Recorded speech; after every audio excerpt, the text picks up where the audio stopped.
तर आताच्या घडीची एक मोठी अपडेट जाणून घेऊयात। शिवसेनेमध्ये जाण्याचा मार्ग हा अजूनही मोकळा नाही। मतदारसंघामध्ये जाऊन मी माझा निर्णय घेईन अशी प्रतिक्रिया ओमराजे निंबाळकर यांनी दिलेली आहे। शिंदे सेनेमध्ये जाण्याचा अजून निर्णय झालेला नाही असं देखील ते म्हणतात। आताच्या क्षणाची ही मोठी बातमी आपण पाहतोय। ओमराजे निंबाळकर यांची निकालानंतर ही प्रतिक्रिया समोर येतेय। मतदारसंघामध्ये जाऊन मी माझा निर्णय घेईन असं एक मोठं वक्तव्य ओमराजे निंबाळकरांनी केलेलं आहे। खटल्याचा निकाल आणि निर्णय याचा संबंध नाही असं देखील ते म्हणतात। सध्या कलियुग आहे अशी प्रतिक्रिया ओमराजे निंबाळकर यांनी या निकालानंतर दिलेली आहे। शिंदे सेनेमध्ये जाण्याचा अजूनही निर्णय झालेला नाही असं ओमराजे निंबाळकर म्हणतात। त्यामुळे आता ओमराजे निंबाळकर नेमकी काय भूमिका घेतात, काय निकाल देतात हे पाहणं महत्त्वाचं असणार आहे। मतदारसंघामध्ये जाऊन योग्य तो निर्णय घेतील असं ओमराजे निंबाळकर यांनी सांगितलेलं आहे। त्यामुळे हा निर्णय नेमका काय असणार आहे, शिंदे सेनेमध्ये ते खरंच पक्षप्रवेश करणार का हे देखील पाहणं महत्त्वाचं असणार आहे। शिंदे सेनेमध्ये जाण्याचा अजूनही निर्णय झालेला नाही असं ओमराजे निंबाळकर सध्या म्हणतात।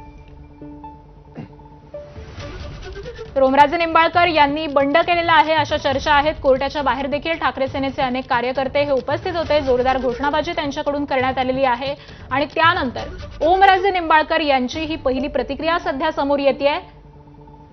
मतदारसंघामध्ये जाऊन योग्य तो निर्णय घेईन असं ते म्हणतात।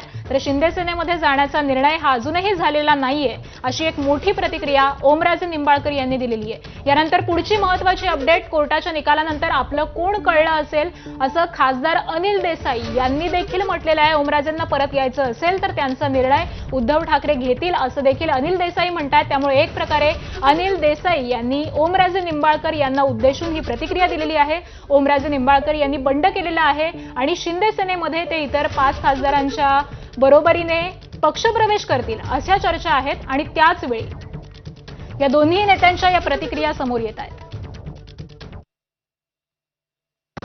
सुप्रीम माननीय सर्वोच्च न्यायालयाची SLP ही अजून सुप्रीम कोर्टामध्ये पेंडिंग आहे।